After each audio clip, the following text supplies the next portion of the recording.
क्या आप बहुत सारी बरकतें अपनी पीसी या कंप्यूटर क्रोम एक्सटेंशन क्रोम पे इस्तेमाल करते करते इतनी सारी टैब्स हो जाते हैं, खुल जाते हैं, लेकिन आपको पता नहीं चलता है कि कौन से टैब पे मैं फिर से जाऊं। बट वहां पे आपने अगर गलती से एक टैब को ब्लॉक कर दिया या बंद कर दिया उसे, तो फिर से आपको वही सारी चीजें सर्च करनी पड़ती है और फिर आपको थोड़ी सी वर्किंग जो वर्क फ्लो होती है वो रुक जाती है।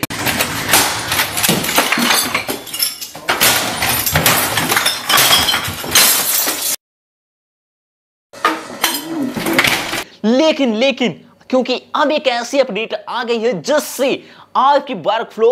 या जो लेवल यहां से 90 मिनट वो 90 सेकंड में होने वाली है।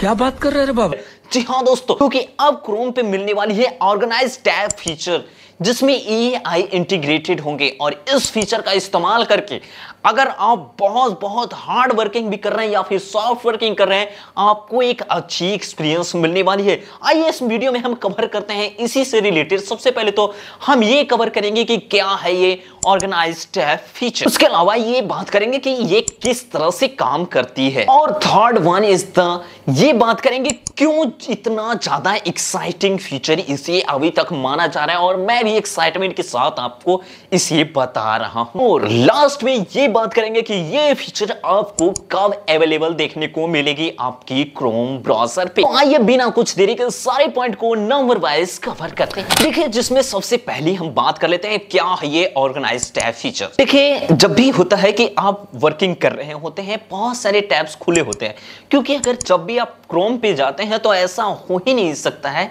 कि आप कोई एक टैब खोलें और उसमें से पूरी काम आपको करके मिल जाए। अगर आपको किसी स्पेसिफिक रिजल्ट चाहिए तो वहां तो आप गूगल पे जाकर सर्च करके उसे रिजल्ट फाइंड आउट कर लेते हैं, बट यहां तो हो जाती है क्रोम जिसमें आपको बहुत वर्क फ्लो हो जाते हैं, बहुत सारे काम होते हैं, उसमें बहुत सारे टैब्स हो जाते हैं। लेकिन वो टैब्स में क्या होते हैं कि आपको एक जो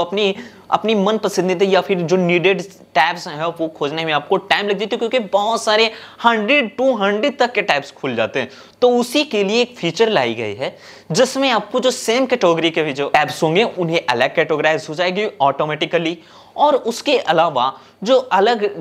जिस तरह के कैटेगरी वाइज उसे ग्रिड व्यू में आपको दिखाया जाएगा, जिसके हेल्प से आप क्या कर पाएंगे, अपनी जो टैब्स हैं उसे बहुत ही आसानी तरीके से ओपन कर सकते हैं, फाइंड आउट कर सकते हैं। चलिए नेक्स्ट पॉइंट की बात में कर लेते हैं, और उस पॉइंट में हम कवर करने वाले हैं कि किस तरह से ये काम करती है। तो सबसे पहले ये जो एआई इंटीग्रेशन की गई थी, इसमें क्या होती है कि जो आपकी टाइटल्स होते हैं, आपके यूआरएल्स होते हैं, उसके अलावा जो कंटेंट है वो टैब्स में दिखाई दिए होते हैं, उन सारी चीजों को ये अच्छी तरह से एनालाइज करती है और एनालाइज करने के बाद ये देखती है कि उसमें कौन सी सिमिलर है, कौन सी डिसिमिलर है, और कौन सी किस कैटेगरी से रिलेटेड है, कौन सी किस कैटेगरी से। इन सारी इतनी एनालाइज के बाद उन सारी को एक अलग अलग वो ग्रुप का फॉर्मेट देता है और उन ग्रिड फॉर्मेट को एक ग्रिड व्यू की तरह वो अपने टैब्स अपने कलेक्शन में रख लेता है, जिससे क्या होगा कि यूजर आसानी से अपनी टैब को जो भी नीडेड टैब्स उन्हें रहेंगे उसे आसानी से फाइंड आउट करके उसे क्लिक करके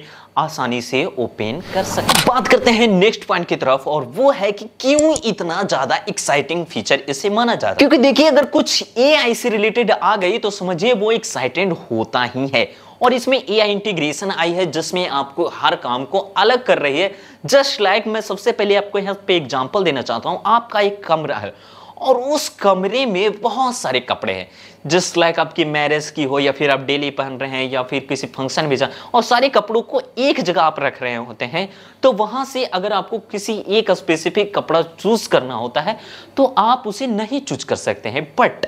जस्ट इमेजिन उसी तरह इन्हीं सारी टैब्स में भी होते हैं। अगर उन्हीं सारी चीजों को आप अलग अलग तरह के कैटेगराइज करके रखते हैं तो आप आसानी से फाइंड आउट कर सकते हैं और आपको एक अच्छी थोड़ी फीलिंग आएगी कि हाँ, मेरा काम तो आसानी से हो गया। और उसी तरह इसमें भी हो रही, सबसे पहले तो हो जाती है कि इसमें जो कैटेगराइज हो जाती हैं कि लॉजिकल वे में व्यू होती है कि कौन सी कैटेगराइज की कौन सी टैब्स हैं, कौन सी कैटेगरी की कौन सी टैब है, इन सारी चीजों को ऑर्गेनाइज कर देती है। और इससे क्या होती है कि आप अपनी जो भी टैब्स ओपन कर लेते हैं उसे बहुत ही क्विकली आप इसे ओपन कर पाते हैं। उसके अलावा ये बात भी हो जाती है कि जो भी आप टैब्स ओपन करते हैं एक्सीडेंटली अगर आप उसे गलती से वो ब्लॉक हो जाए या फिर बंद हो गया तो उन सारी चीज़ों को काफ़ी ज़्यादा अवॉइड किया गया, जिससे आपकी जो वर्क फ्लो है वो चलता ही रहे, रुके नहीं। तो क्या इन सारी इतनी सारी फीचर के बाद आप इसे एक्साइटिंग फीचर नहीं कहेंगे तो और क्या कहेंगे? आप देखिए एक्साइटिंग फीचर तो कह दिए, लेकिन अभी तक यहां तक वीडियो आप देखते आ रहे हैं लेकिन आपने सब्सक्राइब नहीं किया, तो सब्सक्राइब कीजिए इस चैनल को, क्योंकि ऐसे कंटेंट आपको हमेशा मिलते रहती है इसी चैनल पे। अब बारी आती है लास्ट, और वो कि ये फीचर आपको कब देखने को मिलेगा। दोस्तों मैं बता दूं कि ये फीचर अभी अंडर डेवलपमेंट चल रही है और इसकी लोगों का कहना है और फिर ऑफिशियली भी ये कहना है कि ये 2023 में ही ऑन द पब्लिक डिमांड ये रिलीज कर दी जाएगी। अब देखिए कब ये अपडेट आती है। अपडेट आते हैं, क्रोम को अपडेट कीजिए और ऐसी एक्सपीरियंस एंजॉय कीजिए और उसके बाद हमारे इस चैनल पे आकर के कमेंट कीजिएगा कि आपकी एक्सपीरियंस कैसी रही। तो मिलता है दोस्तों कुछ नई वीडियो में नई टेक इन्फॉर्मेशन के साथ, नई कंटेंट में लेकर। तब तक के लिए जय हिंद, जय भारत।